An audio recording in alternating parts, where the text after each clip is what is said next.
Primero, darle la bienvenida a Xochicar. Muchas gracias por visitarnos y muchas gracias por darnos esta entrevista, que la idea de esta entrevista es explorar un poco sobre su trayectoria en la revista chilena de cardiología, principalmente, pero más que nada también es conocerlo un poco más a usted, que ha estado relacionado con la Xochicar durante muchos años. Entonces, la primera pregunta, doctor, sería, me interesa saber y nos interesa saber cuál es su relación con la literatura. Bien, en primer lugar, muchas gracias a la sociedad, a usted en particular, también por el tiempo y la idea de hacer esta entrevista que tiene algunos aspectos, me imagino, humanos más que técnicos, ¿cierto? Y eso siempre es muy bueno. Respecto específicamente a su pregunta, uno tiene que hurgar en su pasado y dentro de eso recuerdo tal vez que eh, mi relación con la literatura comienza ya en el colegio, ¿no? Yo estudié en los llamados Sagrados Corazones de Concepción, que era en Talcahuano, pero se decía de Concepción, estaba a mitad de camino.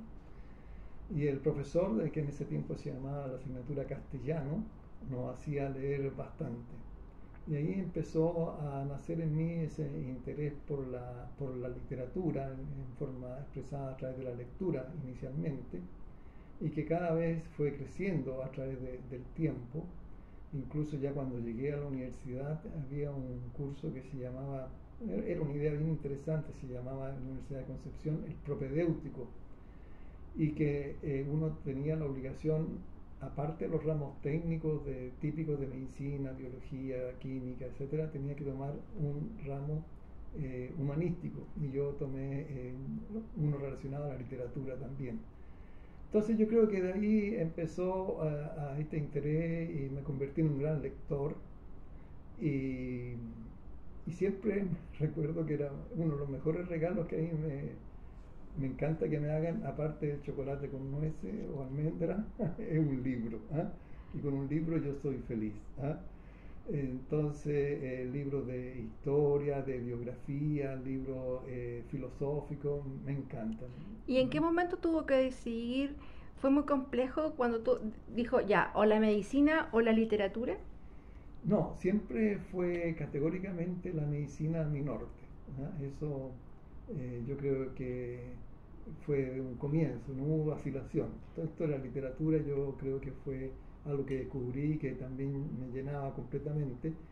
Y de hecho me he dado cuenta de que hay muchos médicos que además son escritores, ¿ah? Y que son famosos escritores. Por ejemplo, Somerset Maugham, que escribió Servidumbre Humana, un libro que muy bonito, me da rabia de repente leerlo, pero por la conducta del protagonista principal, que era tan poco decidido en su accionar. También está que me gusta mucho, Arthur Conan Doyle, que fue un escritor maravilloso y creador del método deductivo, porque podríamos decirlo que utiliza mucho el médico en su práctica, y que fue el que empezó con la aventura Sherlock Holmes, ¿eh? Arthur Qué Conan Doyle, interesante. grande, grande. Ajá. Y hay otros más modernos como Richard Sercer, que cuenta algunos cuentos médicos muy bonitos. Entonces, yo no es que sea un médico escritor, pero sí me gusta leer a los médicos que escriben. Pero usted sí ha escrito. ¿Cuántos libros ha escrito a esta altura? Ah, claro, he escrito, han sido libros, bueno, mi primer libro fue antes que yo cumpliera los 40 años y se llamó Soplos Cardíacos. Lo escribí, salió, lo publiqué el año 1987. Lo que se pretendió en esa oportunidad fue transmitir a otro lo que uno piensa cuando oculta un soplo, porque hay todo un razonamiento mental para llegar al diagnóstico. Y lo trabajoso fue cómo llevar esa lógica del razonamiento al papel para que fuese entendible por otros. Y ese libro fue bastante bueno.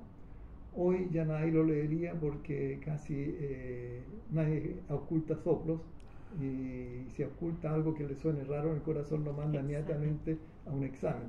Y eso es un fallo, porque siempre un examen tiene un mejor resultado cuando va dirigido y orientado por un diagnóstico basado en el examen físico, en este caso la ocultación, por ejemplo. Uh-huh.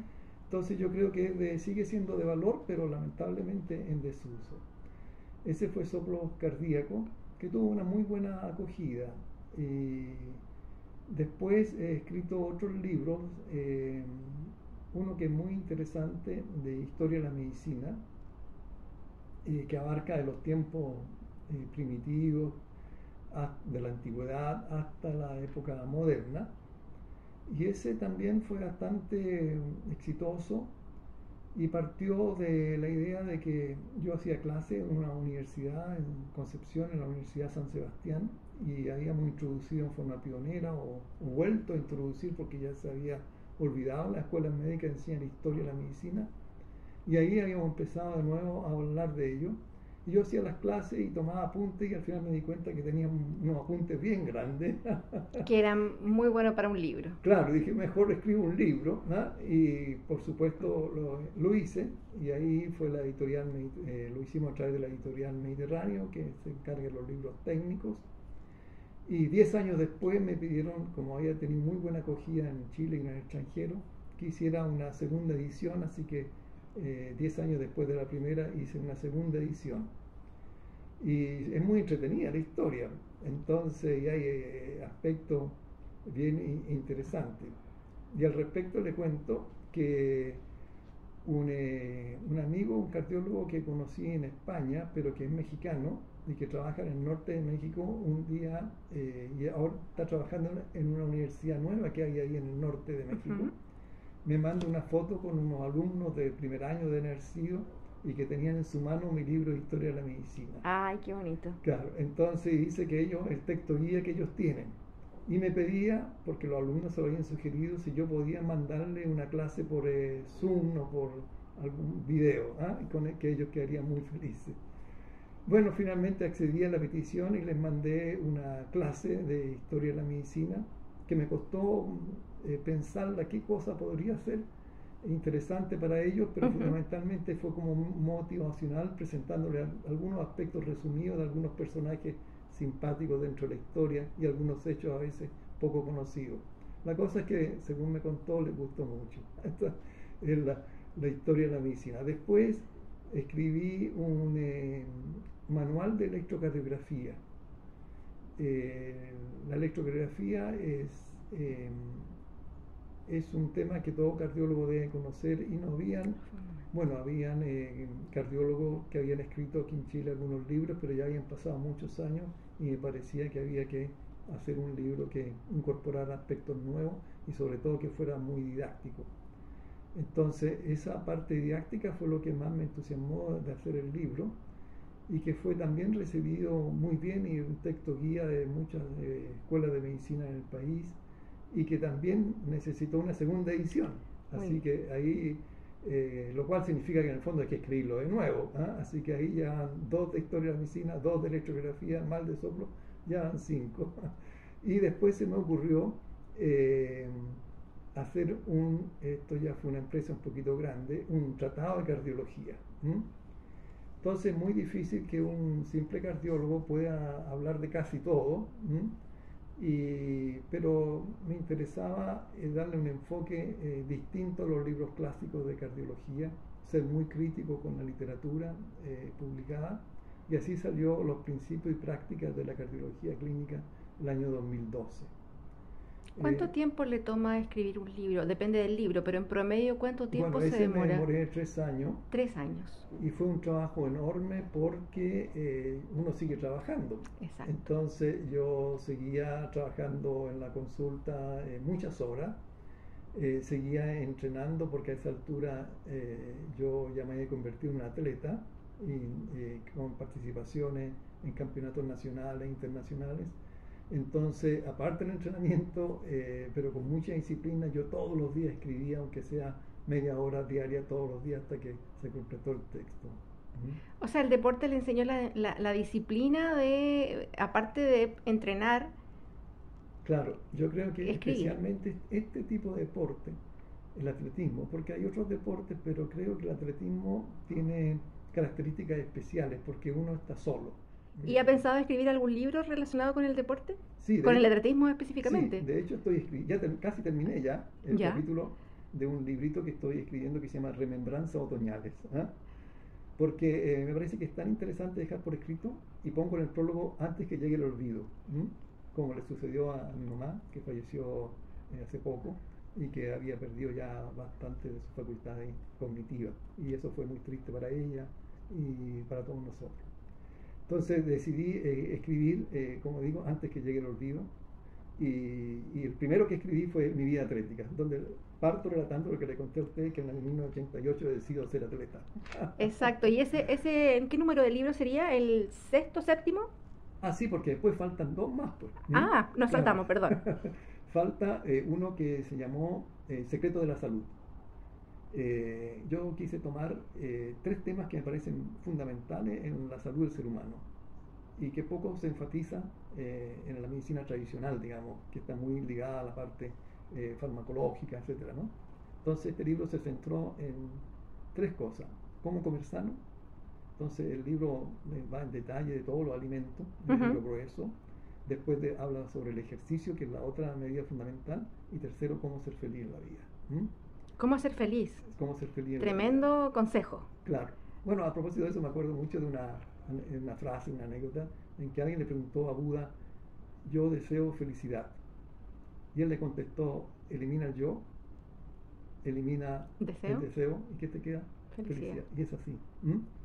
El yo implica todo el egoísmo, el egocentrismo, el estar solo pendiente de uno y no mirar al otro, y por lo tanto no hay solidaridad, no hay entrega y amor al otro. Y eso es básico, porque para ser feliz necesitamos amar. Amarse a uno mismo, porque el que no se ama a uno mismo no puede dar amor al otro, pero fundamentalmente amar al otro. Y eso significa hacerle el bien al otro siempre. Y el deseo es la cosa de tener cada vez más, y que el último iPhone, ¿se llama? iPhone, sí. Y todas esas cosas, y el televisor cada vez más grande, el auto que sea más lujoso, y eso es insaciable. Nunca termina. Nunca termina. Entonces el hombre vive preocupado de tener y no de ser, y resulta que vive triste porque no los tiene, y cuando los tiene vive triste por temor a perder lo que ha conseguido. Entonces al final llegamos al mundo nosotros sin mochila, y lo ideal es seguir sin nada que cargar. Bueno, y después fue bastante exitoso Los secretos de la salud. Después quise escribir otro, actualizando lo que ya han pasado 3 años, habían cosas nuevas que han aparecido en la alimentación, y escribí, y además que los mismos personas y los lectores le van dando un feedback, y escribí otro que es parecido pero distinto, que se llamó A ti te hablo, una conversación para una vida mejor. Y que también fue muy, muy exitoso. Eso fueron con una editorial que se llamó simplemente Editores. Ya. El problema es que siempre hay problemas con las editoriales, así que el último que salió hace 2 meses, que acabo de mostrarle a usted, ya es más chiquitito, porque me di cuenta que a la gente le cuesta leer libros muy gruesos, no tiene tiempo, y escribí entonces este que se llama Cápsulas para el alma. Y aquí ya no hablo de la alimentación en general, no hablo del ejercicio, sino que estoy hablando del alma, fundamentalmente de cómo cultivar las virtudes, porque ese es el camino para ser más feliz. Doctor, y a propósito de eso me surge una pregunta. En su trayectoria siempre ha estado ligado a la literatura y a escribir y a leer. Hoy en día estamos enfrente de un cambio de paradigma en que todo tiene que ver con la tecnología, con la cosa más rápida, con el celular, con noticias cortas, con títulos, con bombardeo de información, pero muy acotada. Bueno, yo creo que la tecnología es muy buena. Lo que no es tan bueno es el uso que se le da a esa tecnología. Soy todavía muy poco tecnológico, pero justamente este libro de las cápsulas para el alma nacieron de unos videos que yo empecé a hacer. Y ahí me tuve que acostumbrar. Primero eran así, yo me ponía el celular y grababa sin luz, sin nada. Después uno de mis hijos me dijo: no, papá, tienes que ponerte una luz y dejar un soporte para el celular para que pueda grabarte. Bueno, y empecé a hacer estos videos que inicialmente eran para la familia. Fue en tiempo de pandemia, donde a veces no nos veíamos con la frecuencia que a uno le gustaría, y fueron creciendo en su difusión, porque llegó a algunos amigos, los amigos me preguntaban si se lo podían enviar a otros, y al final alguien me dijo en el trabajo, las chicas, los paramédicos que siempre están tan pegadas a esta tecnología: oiga, esto tiene usted que subirlo a una red social. ¿qué sé yo? Me di, no sé, entonces Instagram, bueno, no sé lo que es eso, me explicaron, me bajaron al celular Instagram, entonces, y yo no tenía un papelito, los pasos que tenía que hacer, así que cada vez que grababa un video, me sacaba el papelito y iba viendo qué tenía que hacer para subirlo a Instagram. Entonces, es interesante la tecnología, pero hay un mal uso eh, de varias formas. Uno en el en el contenido. contenido, Ajá. y lo otro en el tiempo en que la gente y los jóvenes están gastando en estas cosas. ¿Ah? Incluso con alarma yo veo y preocupación que niñitos chicos de 5 o 4 años ya están con su celular. Y hay un estudio de un psiquiatra francés que dice que en un libro que dice que estamos creando cretinos, porque han estudios que han demostrado de que los niños que se han criado bajo el celular, el internet y las cosas, tienen menos coeficiente intelectual y menos, al contrario a lo que se cree, dice el mismo psiquiatra, neuropsiquiatra, porque se decía, no, con esto van a desarrollar más habilidades. No. Entonces él en este libro, que llama los cretinos de internet, algo así, dice que a los niños hay que dejarlos jugar como jugábamos nosotros antes, que un caballo de escoba, o sea, un palo de escoba para nosotros era un avión. Entonces la imaginación y todo eso. Entonces eso con las redes sociales. Pero tiene mucha importancia ahora, sobre todo, por ejemplo, con la llegada de la inteligencia artificial, en que hay incluso un chat, se llama GPT, que de inteligencia que uno lo puede bajar. Esto es muy reciente porque creo que está a disposición de los usuarios solo el año pasado, y hay millones de gente que está usando, y que le permite, va a superar al Google, dice, en que uno le va a preguntar todo lo que quiera y esto se lo va a contestar. Tiene muchas ventajas porque es inteligencia artificial. Ese mundo todavía no me he metido en eso, estoy recién viéndolo, porque uno tiene que estar, a pesar de que está un poquito añejo en edad, pero tiene que estar atento a lo que pasa alrededor. Bueno, hay estudios también bien interesantes que cuando la gente lee en papel retiene más en el cerebro que cuando lee en el computador. Entonces, yo creo que el libro, por ahora, lo veo lejano su desaparición. De hecho, este libro salió porque muchos de los que escuchaban y veían los videos me pidieron que escribiera en un libro las cápsulas. Ya, perfecto. Y hablando de libros, una de las grandes, aparte de todas las cosas que me ha contado, que ha escrito el libro y del deporte y todo, también en algún momento se motivó, en algún momento de su vida, a escribir un boletín de cardiología. Ah, sí, pues esa es una historia, que no es menor para la sociedad. Esa es una historia muy íntima, muy bonita, y que nació, me he preguntado yo cómo, pero pienso de que de repente cuando uno observa a personas que han tenido sueños y lo han hecho realidad, eso a uno como que lo inspira.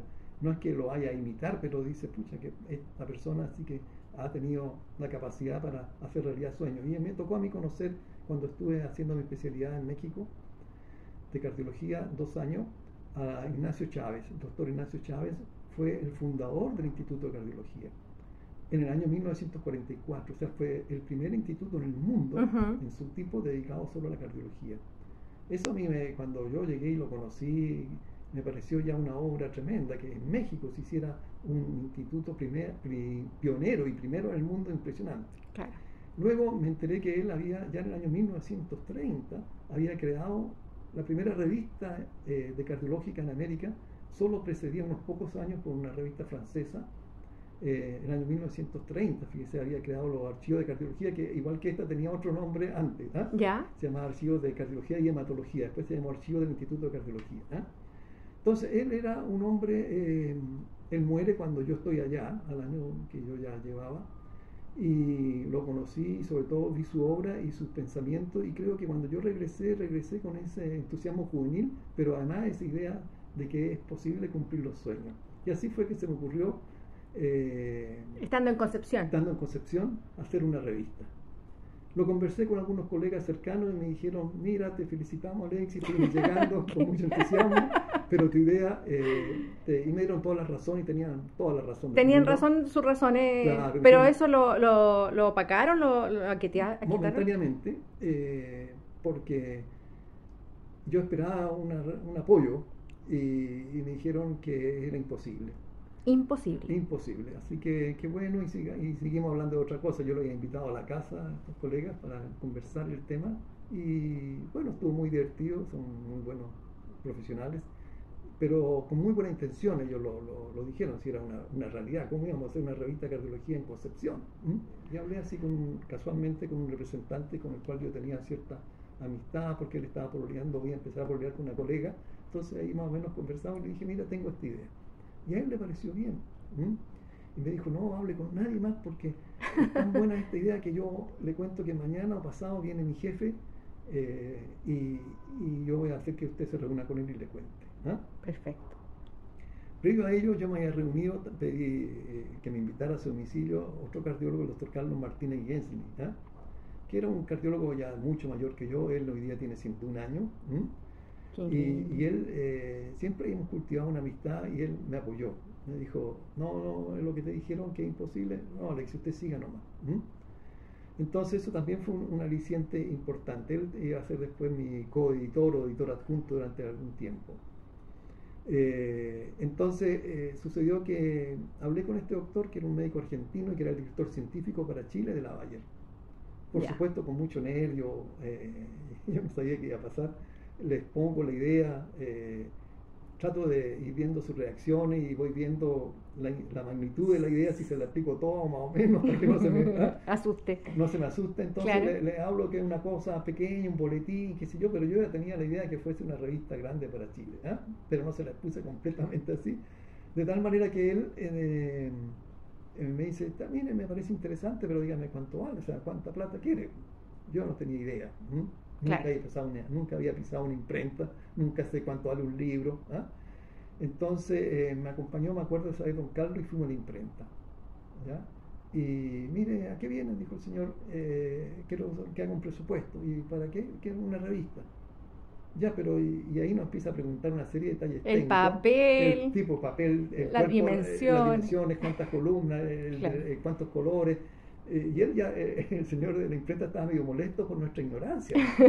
Quieren hacer un libro y no sabe nada. Claro, que me dice, cuando dice el cuerpo, ¿qué el cuerpo? Le digo de la letra, el tamaño, me dice, ya medio enojado. Ya cuando ya casi ya revienta, cuando dice, y el tiraje. Yo me imaginé el tiraje de la chimenea, lo único que... No, pues era cuántos números y ejemplares íbamos a hacer.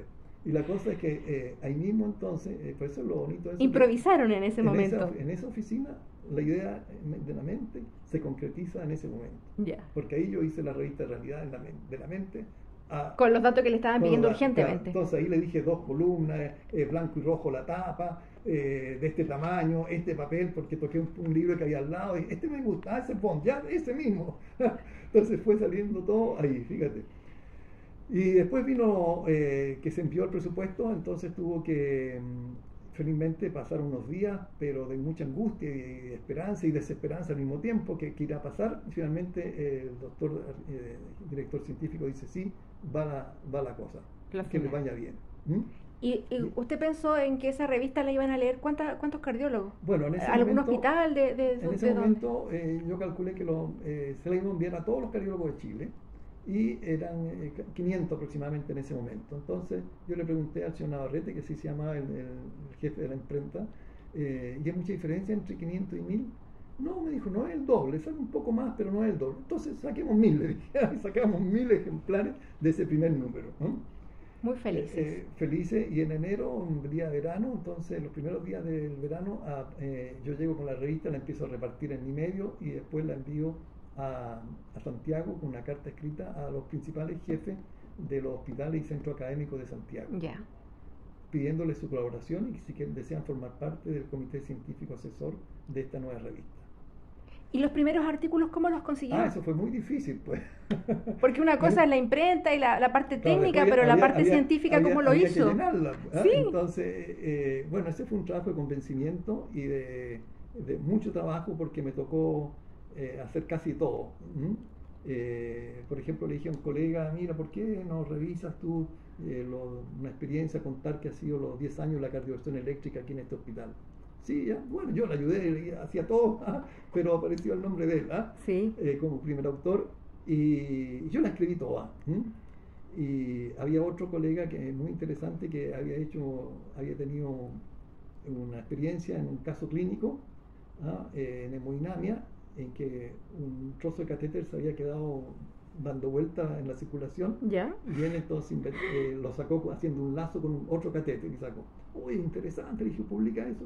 Entonces también me mandaba las cosas, yo tenía que arreglarlo todo para que fuese como para una... ¿Y usted recuerda cuántos artículos aproximadamente se publicaron en ese primer volumen? 5 o 6. Ya. que no era poco. 5 o 6 artículos se publicaron, así que, pero yo la escribí completamente, y a todo esto siempre cuento esta anécdota porque nadie se va a imaginar cómo son las cosas. Estamos hablando del año 1981, porque la revista sale en enero del 82, y yo no tenía oficina. O sea, esto se escribía, ¿en su casa? Se escribía en mi casa. No había computador. Esto yo me compré una máquina que fue una primera inversión, porque entonces una máquina Olivetti Lettera 35 y no tenía escritorio. Entonces fíjate tú que yo la ponía en la máquina encima de un maletín que tenía, con el cual iba a trabajar, un maletín tipo James Bond. ¿Ya? Y el maletín lo ponía, no te vas a imaginar tú, en el pedestal donde colocábamos la bañera de nuestra hija. Entonces cuando ya mi señora cuando bañaba, tenía que turnarse, claro, cuando ya bañaba a la niña en la noche y yo llegaba del trabajo, entonces si ella está lista su escritorio, que era el pedestal de aluminio, encima mi maletín y la máquina, y la silla era la cama. Entonces, y como la niña estaba recién bañada, era divertido porque tenía meses, entonces a ella le encantaba que mientras yo escribía se me subía por la espalda, y ahí yo escribía. Entonces yo le decía a mi señora, ¿alguien se imaginará las condiciones que estamos haciendo esta revista? Bueno, y eso fue muchos años así, muchos años así. Entonces, por eso es que cuando sale... Y el desafío, perdón doctor, el desafío era, ya tengo el primer volumen, o sea, el primer boletín, claro, pero había que seguir. No era uno solo y se acabó. La idea era que, entonces yo inicialmente dije, creo que somos capaces para 2 al año, semestral. Y así se hizo semestralmente. Y ya en el número 2, ya aparece en el comité científico asesor estos colegas que me responden de una manera maravillosa, en que dicen, oye, qué idea más genial, doctor Lama, nosotros la apoyamos. ¿Y así qué pasó? que esa fue, pero el espaldarazo grande vino de los colegas de Santiago al decirme que sí, porque eso ya le daba peso a la revista, y ellos comenzaron entonces a entusiasmar a su gente para los trabajos que hacían en distintos centros, me lo enviaran a la revista. ¿Y cuándo la revista se vino a Santiago? Cuando pasa a ser la revista chilena de cardiología, que es el año 1989. O sea, antes pasa a ser órgano oficial de la sociedad en el año 1987, pero se sigue llamando boletín y se sigue imprimiendo en Concepción. ¿Ya?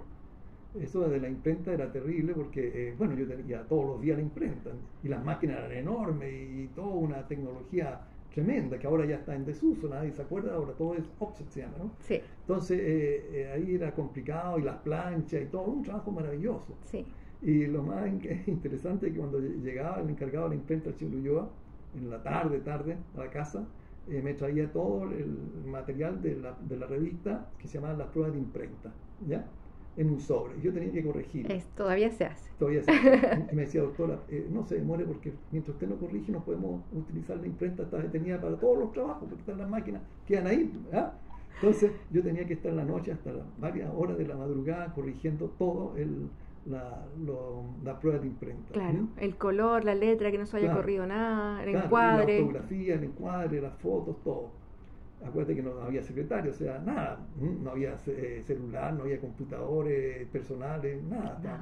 Entonces eso fue complicado. Pero después de que la revista pasa a ser el boletín de cardiología organismo oficial, todavía se imprimía en Concepción, pero ya cuando pasa a ser revista chilena de cardiología, comienza a imprimirse en Santiago en el año 1993. ¿Y ahí usted ya estaba en Santiago? No, yo llegué a Santiago en el 2004. Entonces, pero ¿cómo lo hacía?